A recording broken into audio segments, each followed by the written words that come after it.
Deus abençoe a todos e a todas. Essa academia de quinta-feira, ela já se tornou um momento muito especial.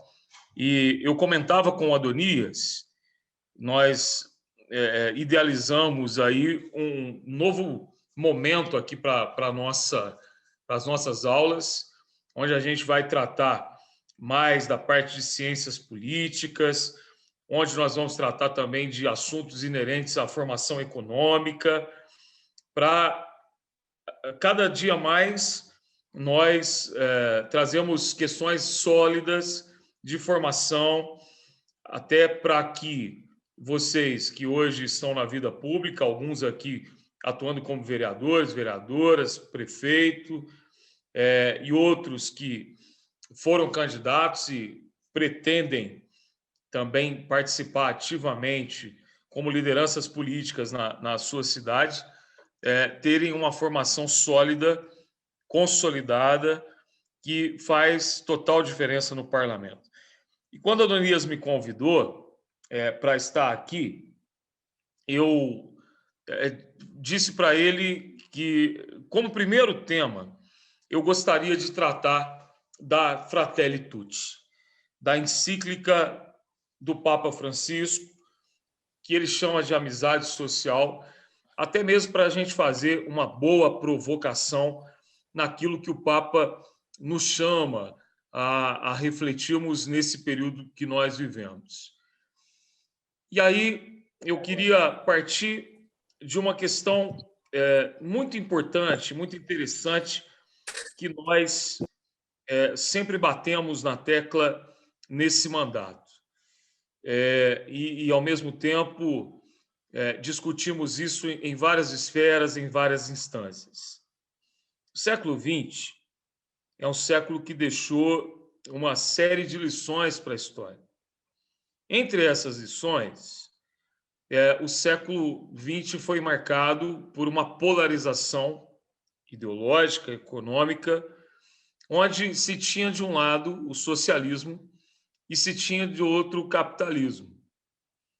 E como vai dizer muito bem um autor italiano que muitos aqui já devem ter ouvido falar ou até lido a sua obra mais importante, que é O Ócio Criativo, o Domênico de Base ele diz o seguinte: o capitalismo se propôs a produzir, mas não deu conta de distribuir. O socialismo se propôs a distribuir, mas não deu conta de produzir. Então, tanto o capitalismo quanto o socialismo fracassaram. E isso nós vamos, inclusive, ver até no discurso do Papa Bento XVI, quando ele abre aqui aquele grande momento, a Conferência de Aparecida, que foi um marco na história recente aí da Igreja. E tantas críticas que foram tecidas nesse sentido.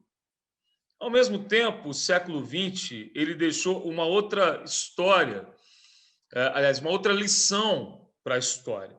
Uma lição do ponto de vista econômico. Nenhuma economia deve ser totalmente liberal, porque uma economia totalmente liberal pode provocar uma grave crise, e foi o que aconteceu na crise de 1929 nos Estados Unidos. E nenhuma economia pode ser totalmente fechada, porque uma economia totalmente fechada ela também não dá certo. É o que aconteceu com a União Soviética e com aquela experiência do comunismo totalitário no leste europeu. Então, se tem um século que é um século para a gente olhar com carinho, com cuidado, para não permitirmos os mesmos erros e também construirmos um novo futuro, idealizarmos uma nova forma de vida, é o século XX. O século XX, século da polarização ideológica, o século XX, o século da polarização política, o século XX dos totalitarismos e das grandes tragédias humanitárias, o século XX do fracasso de alguns modelos econômicos. Interessante que, mesmo assim, mesmo esses modelos econômicos fracassarem, esses são também trazidos para a nossa realidade nos dias de hoje. E isso provoca uma série de inquietações, uma série de perguntas, uma série de contestações que nós devemos fazer. Ou nós podemos aceitar o fato de que 305 pessoas hoje no mundo detêm 50% das riquezas da humanidade. Se nós olharmos para isso e acharmos isso normal, existe uma coisa errada conosco. Se acharmos normal que 305 pessoas detenham metade da riqueza do planeta, num planeta que ultrapassa a casa dos 7 bilhões de moradores hoje, está errado. Se nós pararmos para pensar numa realidade de Brasil e acharmos que nessa realidade de Brasil, nesse período de pandemia, apenas 5 pessoas conseguiram multiplicar a sua fortuna, o que leva a essas 5 pessoas a deter, a concentrarem nas suas mãos aproximadamente 40% das riquezas do país, também existe uma coisa errada conosco. E aí a pergunta é: não existe solução para isso? Não existe solução para essa concentração de riqueza, para esses modelos falidos, esses modelos que não deram certo, porque dentro da proposta de doutrina social, da proposta de solidariedade, da proposta de fraternidade, da proposta de divisão dos bens, da proposta de acesso universal àquilo que é natural, existem desigualdades que não podem ser aceitas por cada um de nós. E principalmente nesse momento, pessoal. Estamos vivendo um momento muito complicado. Se nós pararmos para pensar, 2008, nós tivemos aí uma gravíssima crise econômica provocada ali pela especulação imobiliária nos Estados Unidos. Só para vocês terem ideia, brevemente, do que aconteceu nessa crise que ficou conhecida como a crise da bolha imobiliária. Naquele momento, o coração econômico do planeta, que era os Estados Unidos, viveu um momento tão grave de crise que calcula-se que 280 trilhões de dólares foram retirados de circulação do planeta. Então, 280 trilhões de dólares, de uma hora para outra, deixam de circular no planeta, o que provoca uma imensa crise de proporções mundiais. Isso porque nós estamos falando de um mundo globalizado e, de repente, essa crise ela faz nascer uma nova perspectiva de riqueza e de negócio por parte de uma pequena parcela. Nós estamos numa era que é chamada, por um grande economista, de a era do capital improdutivo. Estou fazendo essas reflexões, e aí, se alguém quiser interromper, comentar, perguntar, fiquem à vontade, mas vejam só o momento em que nós vivemos, o momento em que nós estamos inseridos. É chamado de a era do capital improdutivo, porque algumas pessoas perceberam que é muito mais fácil ficar rico com papel do que ficar rico com produto, do que ficar rico com a comercialização de bens de consumo. Algumas pessoas perceberam que é muito mais fácil especular do que propriamente produzir.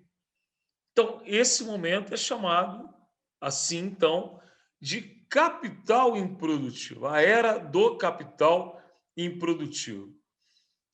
Para que vocês entendam melhor, essas pessoas perceberam que é muito mais fácil reterem os seus recursos, investirem em ações, investirem na compra de ativos bancários, do que propriamente colocar esse dinheiro em circulação.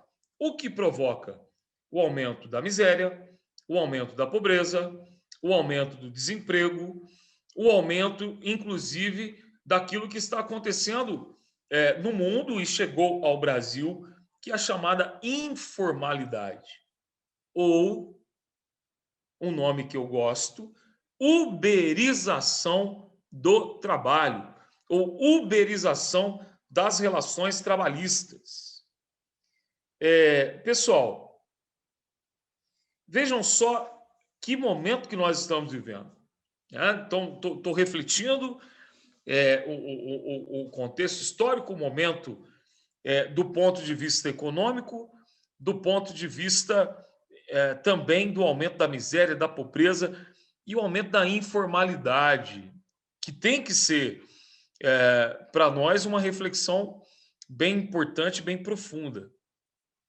E eu não sei se vocês prestaram atenção no termo uberização, que vem de Uber mesmo. Uber. E eu sempre dou um exemplo para dizer que o que nós estamos vivendo é uma escravidão moderna. Esses dias eu pedi aqui pelo aplicativo do iFood uma comida. E quando eu fui buscar, o meu coração ele se encheu de misericórdia, de compaixão pela pessoa que veio entregar. Era um senhor que devia ter mais ou menos a idade do meu pai, 71 para 72 anos de idade, numa bicicleta. Aqui onde eu moro é uma região de muitos morros.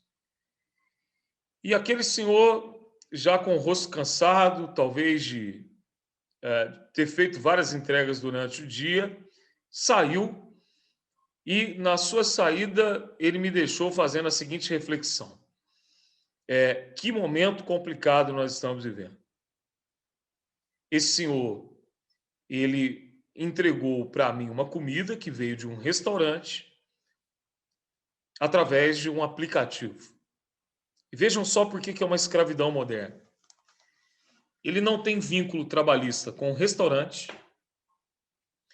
ele não tem vínculo trabalhista com o dono do aplicativo e ele não tem vínculo trabalhista comigo. Para ganhar o mínimo naquela entrega e para levar para casa o mínimo para o sustento dos seus filhos e para prover a sua família do mínimo de dignidade, quantas entregas ele tem que fazer? Quem leva mais nessa história toda, senão o proprietário do aplicativo, juntamente com o proprietário do restaurante? Quando chegar final de semana, ele não terá o direito do descanso semanal remunerado, ele não tem direito a férias, ele não tem direito a 13º, ele não tem depositado na sua conta mensal o fundo de garantia por tempo de serviço, como o Marquinhos, que está aqui, que é vereador, mas que é comerciante, tem que fazer com os funcionários dele lá em Guaxupé. Portanto, o momento em que nós nos encontramos é um momento extremamente complicado, porque o capital improdutivo, fruto da crise de 2008, uma crise causada por um mundo polarizado, globalizado, ao mesmo tempo cada vez mais sem solução e sem saída, essa crise ela chega a todos os âmbitos, se estende a toda a sociedade e ela está a nossa volta.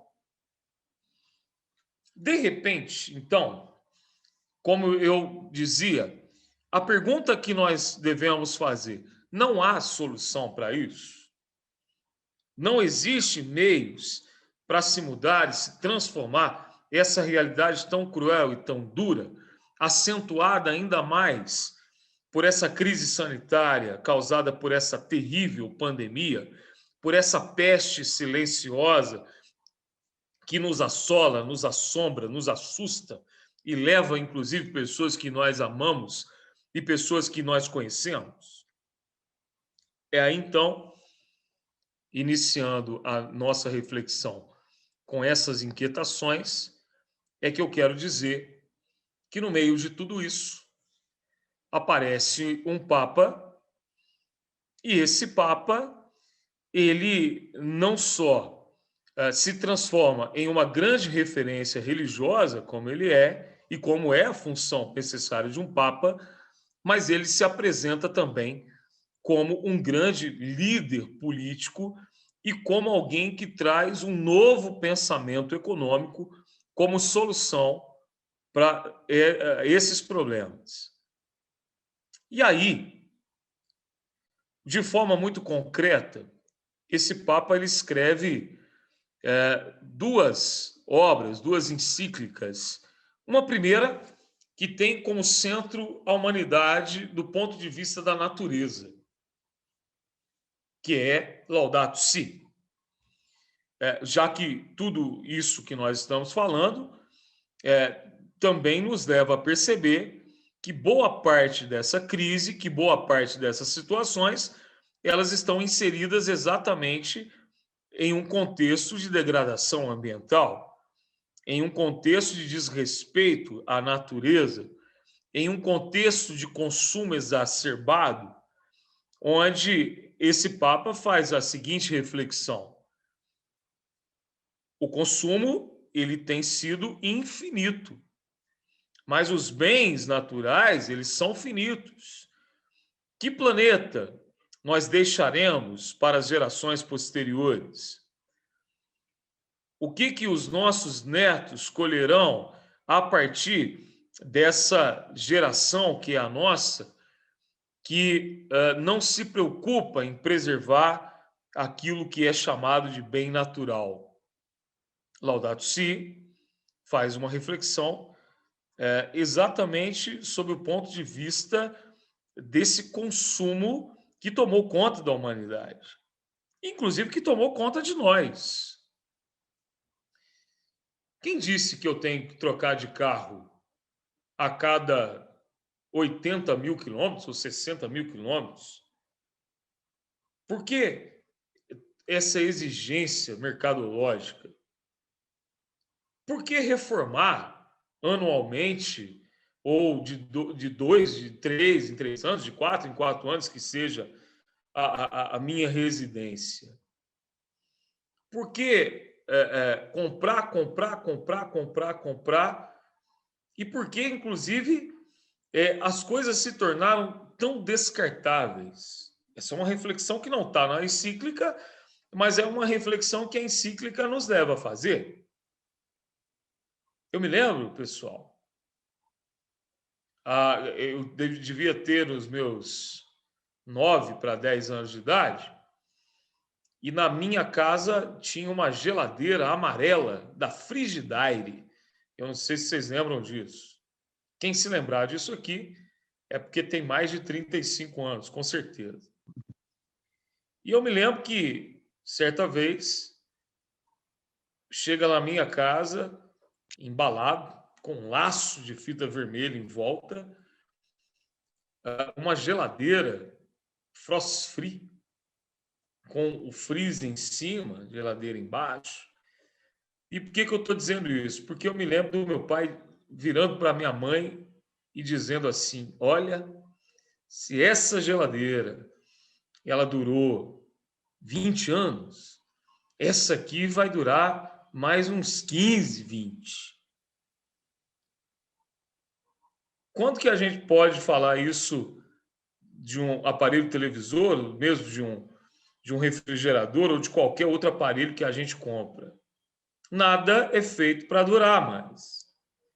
E é interessante porque se nada é feito para durar, o que nos leva ao aumento e a uma busca incessante pelo ter, isso também tem uma reflexão no nosso comportamento em relação à humanidade. Se as coisas são descartáveis, a pessoa também passa a ser descartável. Se Laudato Si, ela coloca então a natureza, aquilo que o Papa chamou de casa comum, no centro, Fratelli Tutti vai colocar o homem no centro, a mulher no centro, o ser humano como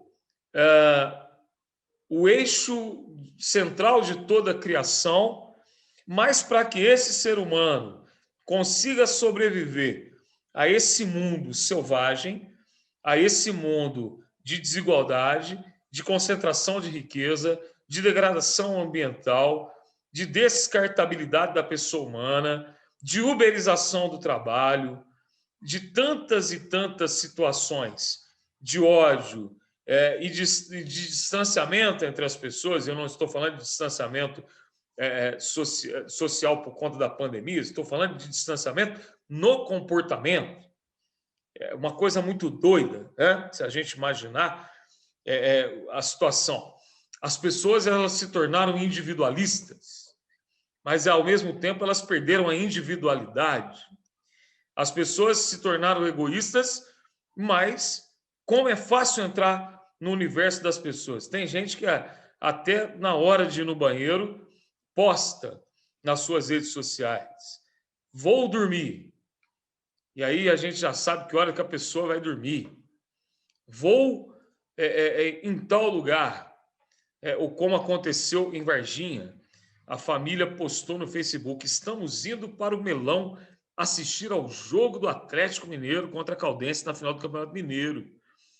Um anúncio para que os ladrões entrassem na casa daquela família e fizessem a festa. As pessoas se tornaram individualistas, mas ao mesmo tempo perderam a sua individualidade, permitindo que os outros saibam tudo da vida dela por conta das redes sociais. E aí, então, nós temos um Papa que vem fazer uma reflexão e, ao mesmo tempo, oferecer uma série de soluções para esse momento. E o mais interessante, vai dizer esse Papa que só existe um meio para transformar esse mundo.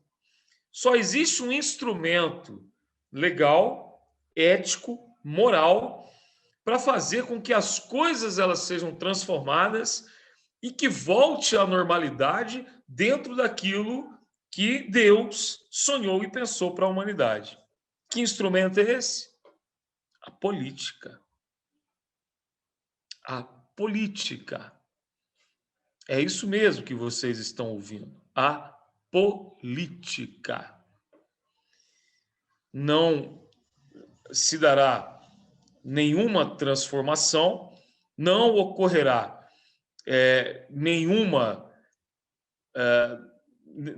perspectiva de mudança dessa humanidade tão corrompida por tantas coisas, a não ser pela política.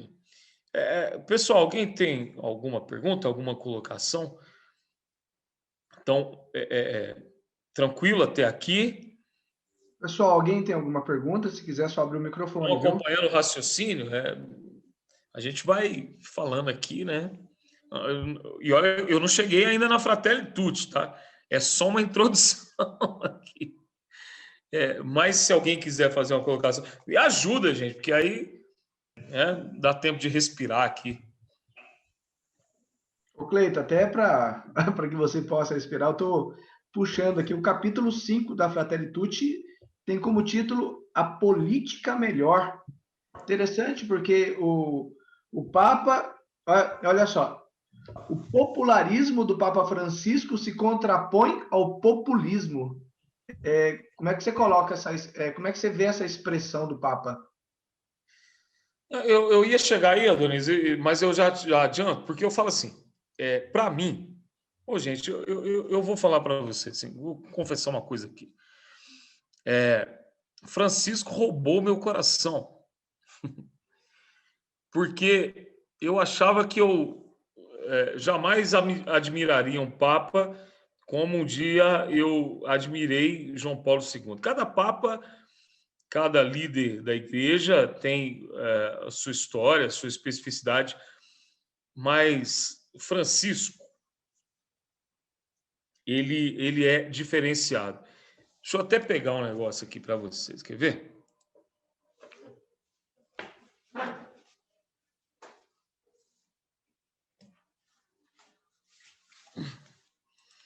Doutor Maurício está aí?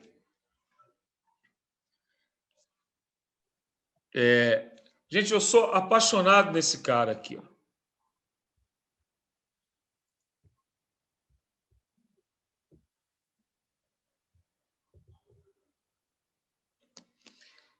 Zygmunt Bauman, que é um dos grandes pensadores da nossa época e que tem uma obra que é reconhecida no mundo inteiro, é considerado um dos maiores intelectuais do século XX, do início do século XXI.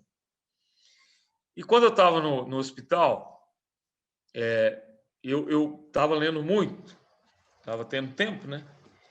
E aí eu tinha esse livro aqui que estava para eu ler, que é a biografia dele. Que vocês vão entender porque que eu estou contando isso. E o Bauman é um sonhador, né, como nós, de um mundo melhor. E quando chega 2017, o Bauman já velhinho, 92 anos, e doente, ele fala, isso aqui na biografia dele, tá lá no finalzinho já. O Bauman fala para a filha dele assim: eu preciso fazer uma viagem que seja a última viagem da minha vida. Mas eu preciso estar diante desse homem. Eu preciso me encontrar com esse homem. Porque esse homem, ele representa para mim tudo aquilo que eu lutei a minha vida toda. Esse homem, ele é um homem que veio para, com as suas ideias, salvar a humanidade. Ele morava em Leeds, na Inglaterra, e a última viagem da vida do Bauman foi para Roma para se encontrar com o Papa Francisco. E olha que nós estamos falando de um judeu, muito mais voltado para o ateísmo do que propriamente para o judaísmo. Ele queria e conseguiu se encontrar com o Papa Francisco. Adonias, voltando aí na sua pergunta, e eu fiz questão de mencionar isso. Papa Francisco, ele é tão sábio, porque se tem uma coisa, pessoal, que sempre me incomodou, foi a expressão nova política. Política nova, nova política, política nova. A Lena, nossa querida bispa, ela é uma pessoa da nova política. E eu sempre digo isso, cuidado com a palavra que você usa para definir alguém ou para se definir. Porque a palavra que você usa para definir alguém ou para se definir, ela tem que vir agregada de algum valor. E se tem uma palavra que não agrega valor nenhum, é a palavra novo, novidade. Nem tudo que é novo é bom. Minha mãe faz o melhor macarrão do mundo, gente. Que é uma receita da minha avó, que era italiana nata. Se a minha mãe mudar a receita do macarrão e virar um novo macarrão, não vai ser a mesma coisa. Aí o Papa Francisco me vem com essa expressão, Adonias. Política melhor. Política melhor. E o que seria essa política melhor? Vamos entrar então um pouco aqui, né, na questão da Fratelli Tutti.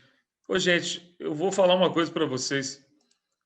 Eu pedi para alguém falar, só a Adonias falou. Eu fiquei triste aqui, porque quando ninguém fala é porque o trem tá ruim, viu? Como professor, eu aprendi isso na minha vida. Não, senhor. Tá Fala, muito Juninho. bom, deputado. Se o senhor puder, se o senhor puder repetir aqui o que o senhor falou no comecinho a respeito o capitalismo e depois do socialismo, que eu achei A minha interessante. internet está caindo muito aqui. O senhor falou que o socialismo e o capitalismo fez uma comparação entre os dois. É uma frase do Domênico de Base, Juninho, quando ele diz assim, que o socialismo se propôs a distribuir, mas não deu conta de produzir. E o capitalismo se propôs a produzir, mas não deu conta de distribuir.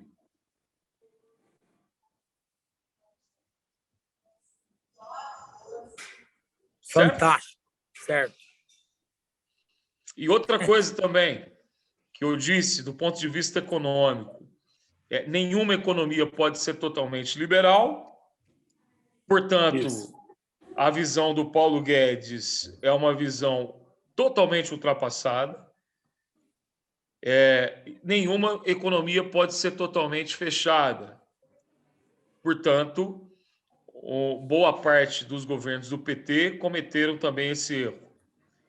Uma economia totalmente fechada provocou a falência de um modelo que foi o modelo soviético. Uma economia totalmente liberal provocou a crise de 1929. O que é preciso? Tanto na primeira ideia de socialismo e capitalismo, um equilíbrio, tanto na segunda, com um equilíbrio. O que o Papa propõe? Exatamente o equilíbrio. Tom, deixa eu ver aqui. Tem umas perguntas aqui no chat, deixa eu só... Você quer que eu leia para você, Cleiton? Agora sim. Oi? Você quer que eu leia para você? Ó, o Silas quer saber o nome do livro que você citou, acho que é do Bauman, né, Silas? Não, é o do Domênico de Base, o ócio criativo. Ok. O Cosme, tá? O Cosme de Três Corações, porque até hoje a maioria das pessoas não acreditam na política. Deixa eu ler todas para você. A Samira, modernidade líquida e política. Como essas duas realidades se darão? O Tom Rocha tem um exemplo de país que está entre estas duas situações? E o Elton, na verdade, o silêncio está ligado ao momento de reflexão. As perguntas... Ah, tá, beleza, maravilha. Pode ir, Cleiton. Eu posso responder. As perguntas são interessantíssimas, né? Guardem aí para a gente responder depois. Beleza. A da Samira, então, a questão de modernidade líquida e política, aí a gente ia precisar de mais uma aula, né? De quinta-feira. Mas eu tento responder com uma frase. Ela já está na minha cabeça aqui. Vamos lá. Pessoal, então, posto isso, vamos aqui a essa questão que alguns chamam de uma catástrofe em câmera lenta. Olha que interessante, né? O próprio Bauman, ele usava essa expressão. Tem um autor aqui que eu gosto muito, que é o Thomas Piketty. Ele chama o que está acontecendo de catástrofe em câmera lenta. Deixa eu só lembrar, o que faria parte dessa catástrofe em câmera lenta? Desastres ambientais, desigualdade explosiva, deterioração política, caos financeiro. É exatamente essas quatro coisas aqui. Vou repetir. Né? A catástrofe em câmera lenta, que é discutida e chamada assim por alguns, inclusive, se a gente pegar a introdução de Fratelli Tutti, o Papa fala um pouco sobre isso, são essas quatro coisas. Desastres ambientais, desigualdade explosiva, a deterioração política, e aí vai na pergunta do Cosme, exatamente o não acreditar na política e nos políticos e o caos financeiro. De repente, então, nós temos uma situação de pandemia que vai trazer uma certa urgência no repensar as regras desse jogo. E aí, o Papa, ele tem um posicionamento muito significativo nesse sentido, quando ele propõe uma nova economia, que ficou conhecida como economia de Francisco, mas que alguns chamaram de a geopolítica da misericórdia. Olha que interessante. A geopolítica da misericórdia. Dentro dessa linha, a iniciativa de Francisco para discutir essa geopolítica da misericórdia propôs aí o repensar a economia a partir de uma ideia humanizada do amanhã, para torná-la mais justa, mais sustentável, para torná-la uma economia que tem, entre outras coisas, a proposta de uma renda mínima universal. Gente, essa é uma questão que está na proposta do Papa, que alguns, inclusive, já defenderam, e que nós precisamos discutir isso o tempo todo, a partir, inclusive, dos nossos municípios. Renda mínima universal, onde todas as pessoas teriam direito a um mínimo para sobreviverem. E essa é uma questão que eu já discuti com alguns aqui em um outro momento, que não se trata simplesmente de uma questão de assistencialismo. Se trata de uma questão de distribuição universal dos bens, onde todo ser humano ele teria direito a uma parcela daquilo que é produzido, porque tudo que é produzido depende exclusivamente daquilo que é provido pela natureza. E essa renda mínima universal, ela é por si só uma experiência de fazer gerar mais riqueza e fazer girar a roda da economia, compreendem? O que aconteceu recentemente, quando nós tínhamos aí a questão do auxílio emergencial? Pessoal, vamos esquecer aqui que teve gente que se inscreveu, que não precisava receber o auxílio, que teve gente que você conhece, que era cheio da grana e foi lá e recebeu, que muita gente se corrompe. Esqueçam essa parte. Vamos pensar, focar naquelas famílias que, ao receber o seu auxílio de R$600, fizeram o quê? Onde essas pessoas foram? Comprar o quê, primeiramente? Comida no supermercado. E a partir de comprar comida no supermercado, a roda econômica foi girando. Então, eu estou trazendo aqui, a gente pode em outro momento discutir essas questões econômicas, mas uma das propostas da Fratelli Tutti, uma das propostas do Papa e da economia de Francisco, uma renda mínima universal.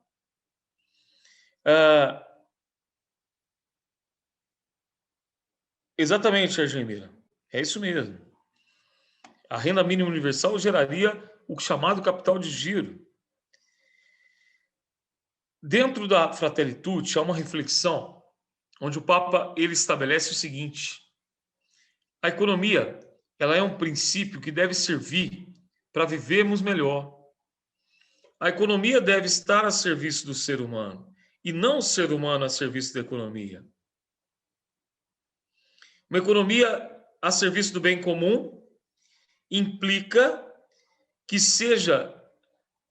essa economia seja viável, mas ao mesmo tempo ambientalmente sustentável.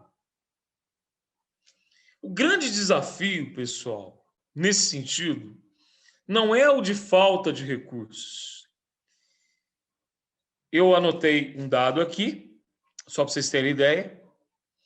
No mundo se produz 85 trilhões de bens e serviços por ano. Olha que loucura! No mundo, por ano, se produz 85 trilhões de bens. Se isso fosse distribuído, sabe quanto que daria para famílias, para todas as famílias do mundo? 15 mil reais por família, uma família que tem 4 pessoas. Ou seja, o que hoje o mundo produz é amplamente suficiente para uma vida digna e confortável para todos. O nosso problema, portanto, não é capacidade de produção, e sim de saber o que produzimos, para quem, quais são os impactos ambientais. O grande desafio da política hoje, da governança do sistema, é discutir, e aí, de novo, a pergunta da Argemira. Acabei de ver aí. Responda a tua pergunta nessa linha de raciocínio, Argemira, para dizer o seguinte: o grande desafio, repito, não é a questão da produção. O grande desafio é a questão de governança, de pensamento político, de um desafio técnico, mas, sobretudo, de um desafio para tornar a sociedade mais ética e política. Nós estamos no mundo, como eu dizia, de uma grande desigualdade. Nós estamos no mundo em que a mudança climática, a liquidação da vida no mar, na terra, como é que eu posso dizer, da perda da cobertura florestal, a contaminação química e tantos outros problemas destrutivos estão levando a uma catástrofe ambiental.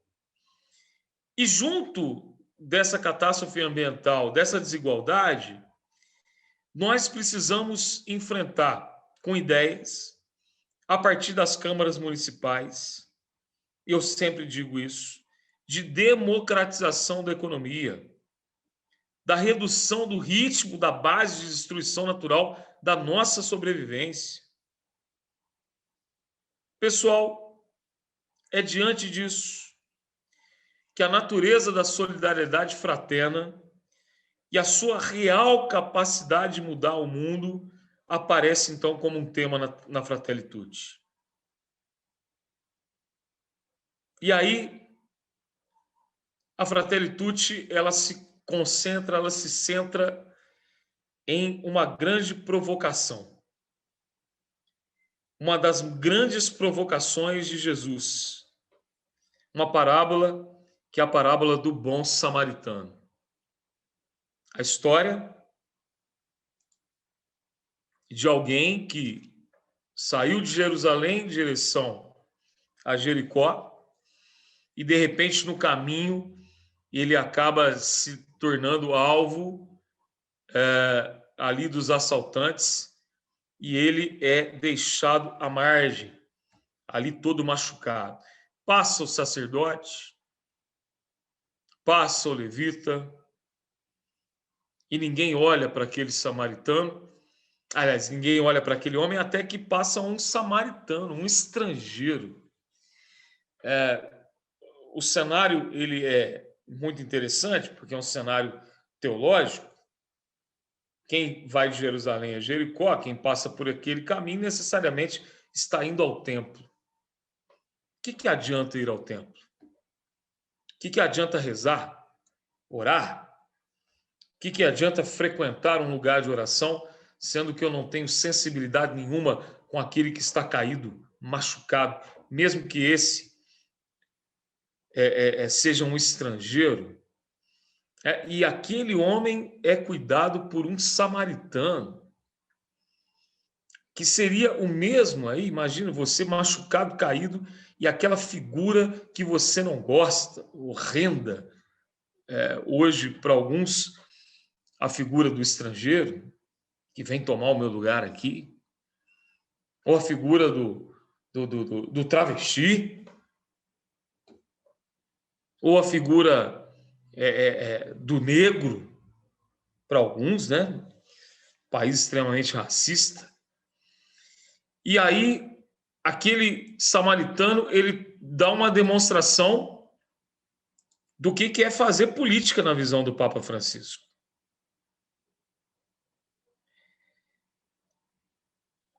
Fraternidade e solidariedade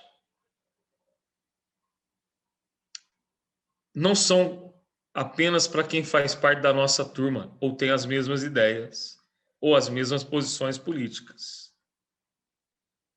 Fraternidade e solidariedade, diz a Fratelli Tutti, são para serem pensadas para toda a sociedade. A nossa missão é a missão de ajudar os outros. Mas quem é o outro? Quem é o outro? Essa é uma pergunta provocativa da Fratelli Tutti. Quem é o outro? Para você, quem é o outro? A parábola do bom samaritano traz uma outra provocação. Nós não devemos ser solidários apenas com quem nós achamos que merece ajuda. Por serem nossos correligionários ou por estar numa situação tão desfavorável que nos comove. Todos merecem essa solidariedade, mas particularmente aqueles que mais precisam.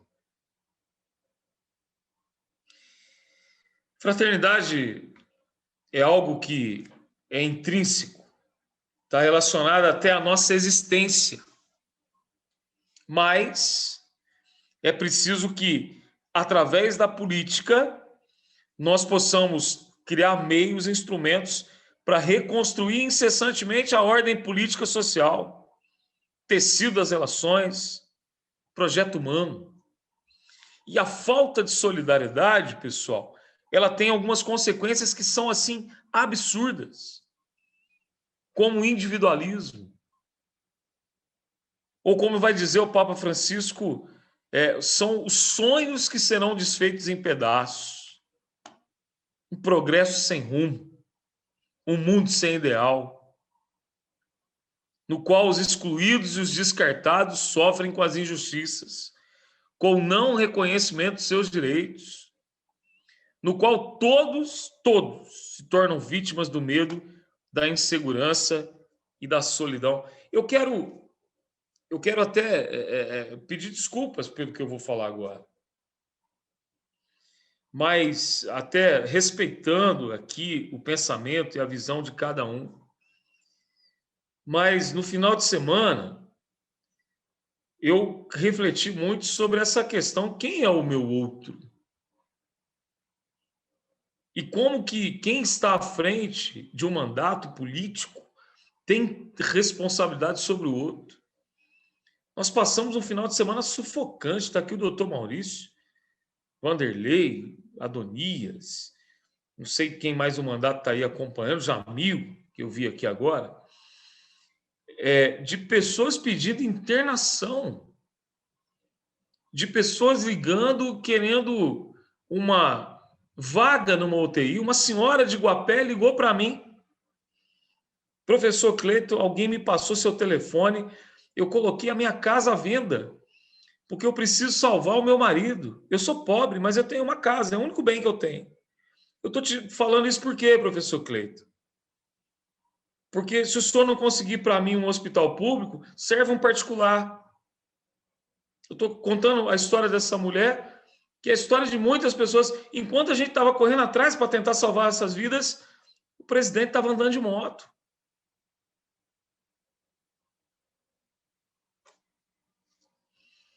Isso é total falta de empatia, de solidariedade, de fraternidade.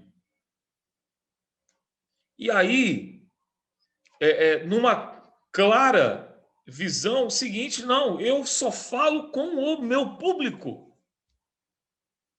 Nós não temos esse chamado na política para falar apenas com o meu público. E é por isso que Francisco faz essa provocação. A parábola do bom samaritano. Quem é o meu outro? O Papa, ele faz uma outra provocação. O ser humano está feito de tal maneira que não se realiza, não se desenvolve, não constrói a sua plenitude, a não ser no sincero dom de se doar ao outro. Gente, isso é fenomenal. O ser humano não encontra a sua plenitude a não ser no sincero dom de se doar ao outro. E aí o Papa fala que a melhor política, a política melhor, Adonias, é aquela que o político a faz tendo essa noção de que ele está simplesmente se doando ao outro. A melhor política é doação o tempo todo. Aqui uma anotação que eu fiz da Fratelli Tutti, de uma citação de um filósofo chamado Gabriel Marcel. Olha que lindo. A vida subsiste onde há vínculo, comunhão, fraternidade. Pelo contrário, não há vida quando se tem a pretensão de pertencer apenas a si mesmo e viver como ilhas. Nessas atitudes prevalece a morte. Tem político que vive como ilha, que só fala para sua bolha. Fraternidade nasce do amor, diz o Papa.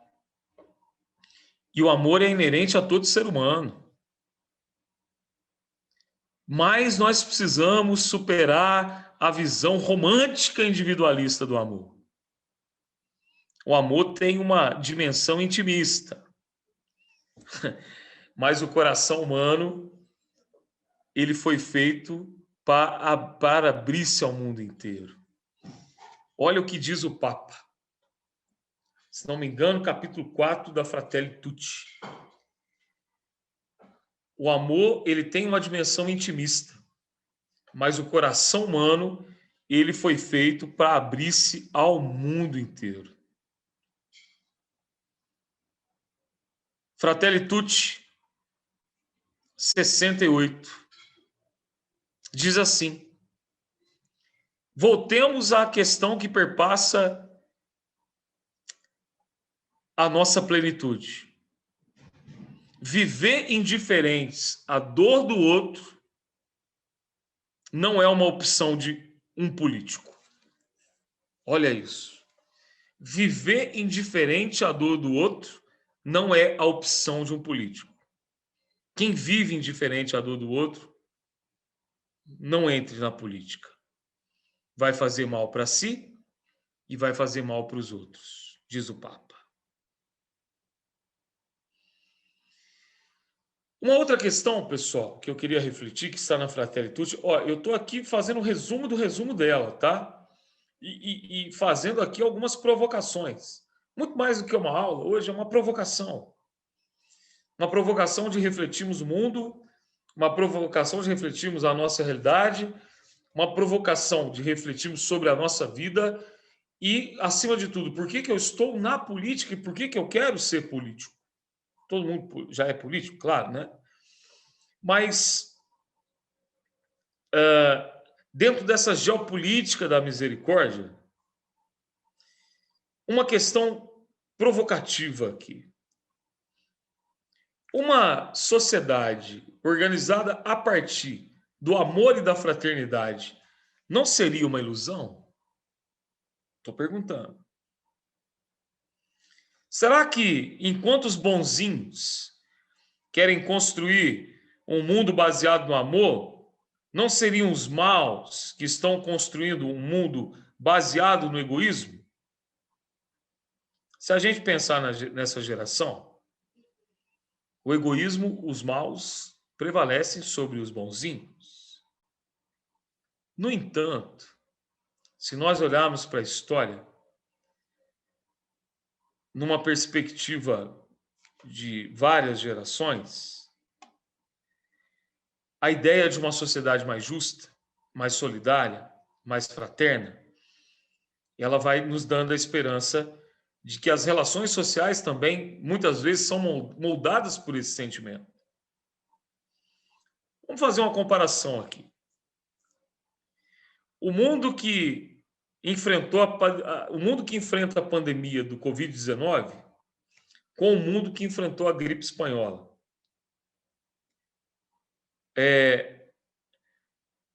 A pergunta que eu faço: qual mundo é mais fraterno? Qual mundo é mais solidário? O mundo que está enfrentando a Covid-19 ou o mundo que enfrentou a gripe espanhola? Quem vai responder?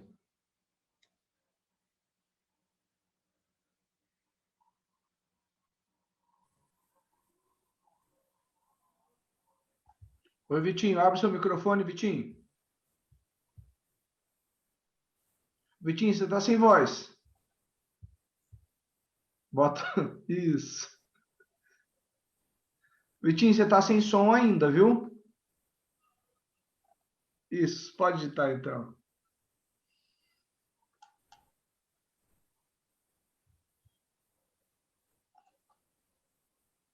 Vitinho, gripe espanhola, Cleito. Vitinho, o mundo que enfrentou a gripe espanhola tinha acabado de sair da Primeira Guerra Mundial. O mundo que enfrentou a gripe espanhola era um mundo que tinha uma série de escombros e de cadáveres deixados ali por uma rivalidade entre as nações, por um sentimento de xenofobia, de ódio extremo, de desesperança. O mundo que está enfrentando o Covid-19, por mais desigual e cheio de problemas, mas é um mundo que, no meio de tudo, ainda tem paz e solidariedade entre as nações. Tanto é que muitas nações estão doando vacinas para as outras. A universalidade dos direitos é um fato que existe. As democracias, elas estão muito mais fortalecidas do que naquele momento. Não quer dizer que esse mundo ele seja melhor. Ainda existe um abismo entre ricos e pobres. Ainda existe um problema ambiental, como eu elenquei. Ainda existe individualismo e solidão. Ainda existe um grande vazio existencial. Mas eu quero pontuar que no meio disso tudo, a gente ainda vê gestos de fraternidade, de solidariedade, de esperança para esse mundo. E aí eu entro naquilo que nós nos propusemos a fazer: política. E a palavra política aparece na Fratelli Tutti em 70 ocasiões, para dizer que a política não pode se fragilizar diante dos problemas. Que a política ela não pode permitir o desânimo, a desconfiança. Que o exercício político ele não pode ser meramente ideológico, porque isso empobrece a política. Que a política é uma ferramenta para construir identidades e pontes no encontro a esse outro. Que a política ela não pode se render às vontades do mercado. Que a política ela se torna melhor quando ela é voltada para a caridade. Que a política ela precisa denunciar aquilo que está errado para tutelar o bem comum, que a política deve fazer o bom combate sempre. E o que seria o bom combate da política? A defesa dos mais frágeis. E para defender os mais frágeis, presta atenção no que eu vou dizer para vocês. Olha o que diz o Papa. Nós devemos ter a presença de um Estado presente e ativo. Um Estado presente e ativo, que ultrapassem as liberdades do mercado. Gente, essa destruição que estão fazendo do Estado em âmbito federal e estadual contrariam a boa política. E essa visão, que é a visão que o Papa traz. O Estado é necessário. Ele precisa existir. O Estado que venha a prover as pessoas das suas necessidades mais básicas, como o acesso à saúde, com o acesso à educação, com o acesso à segurança, à infraestrutura. A destruição do Estado, eu ia falar, Maurício escreveu, não é uma atitude cristã. E eu não posso compactuar com isso. Há um mandamento bíblico que diz assim: não matarás.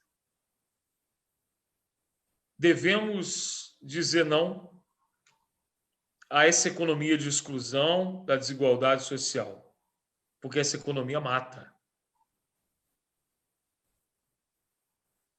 Vejam só, essa economia que mata, ela mata quando um idoso não tem direito a um abrigo.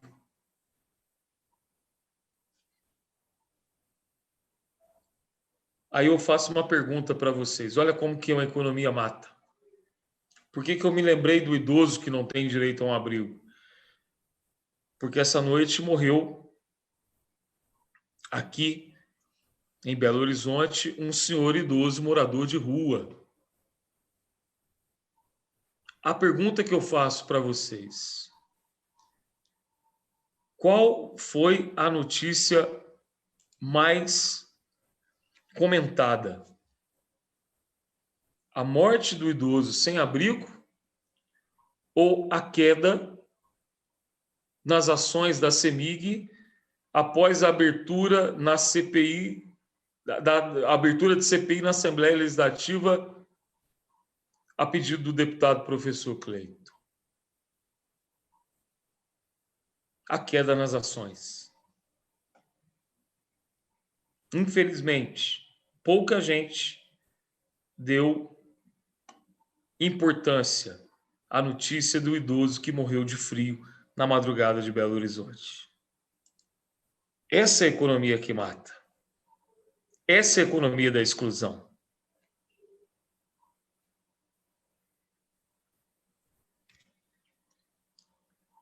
Eu quero lembrar aqui,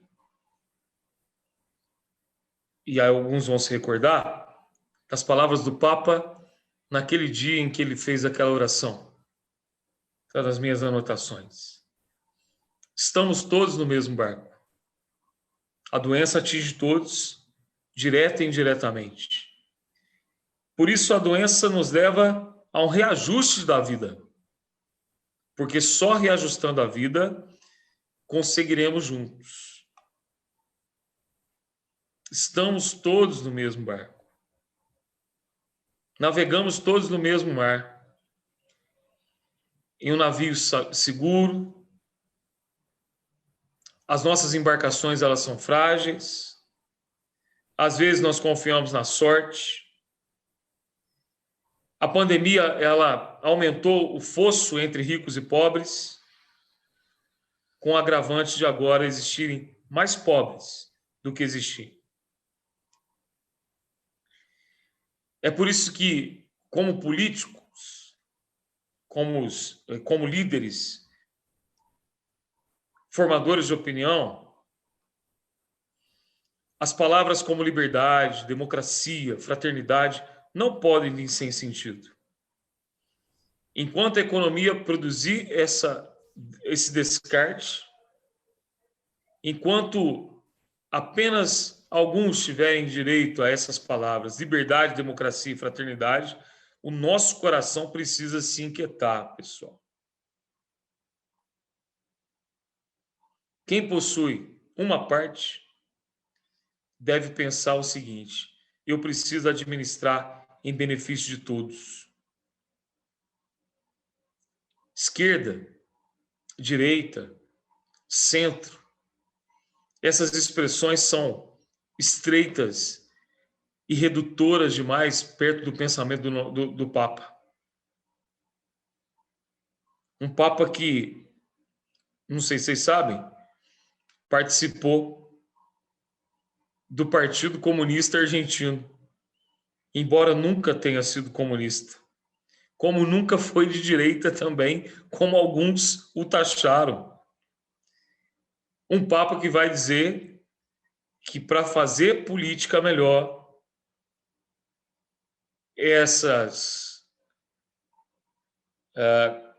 como que ele diz, esses selos, essas marcas, não ajudam em nada.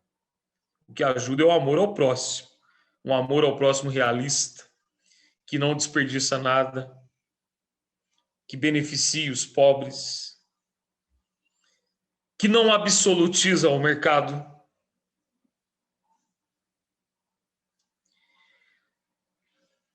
Tanto é que ele critica esquerda e direita, porque vai dizer o Papa que tanto esquerda e direita cultivaram hábitos individualistas.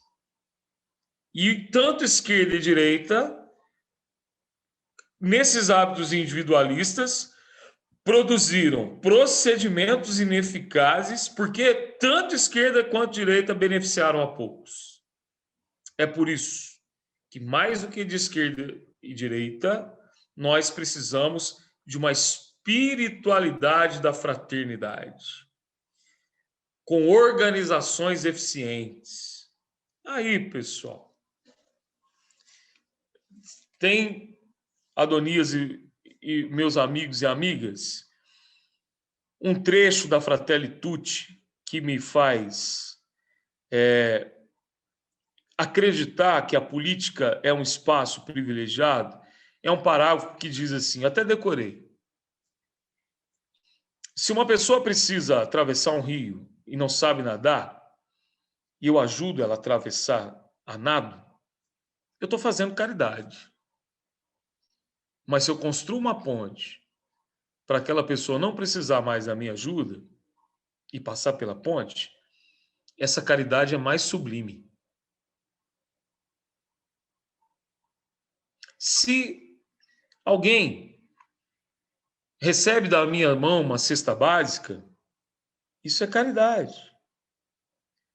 Mas se eu ajudo aquela pessoa a conseguir emprego para ela prover a sua família das necessidades mais básicas, essa caridade é ainda mais sublime. Se eu ajudo uma pessoa a se internar no hospital, eu estou fazendo caridade. Mas se, como político, eu ajudo aquele hospital a se manter de pé, de portas abertas, para receber aquela pessoa no momento em que ela precisar novamente, essa caridade, ela é mais sublime ainda. É por isso que nós estamos no momento em que nós precisamos criar uma geração de homens e mulheres para a política que contrariem o que eu vou chamar de tenebrosa influência da ganância, do populismo, da corrupção dos poderes políticos. Diz o Papa, a reabilitação da política, a reabilitação da economia deve incorporar tudo: instituições, direito, experiência, profissões, ciência. Há um tecido social e relacional que deve ser formado sob o âmbito da fraternidade, sob o âmbito da crença nos valores.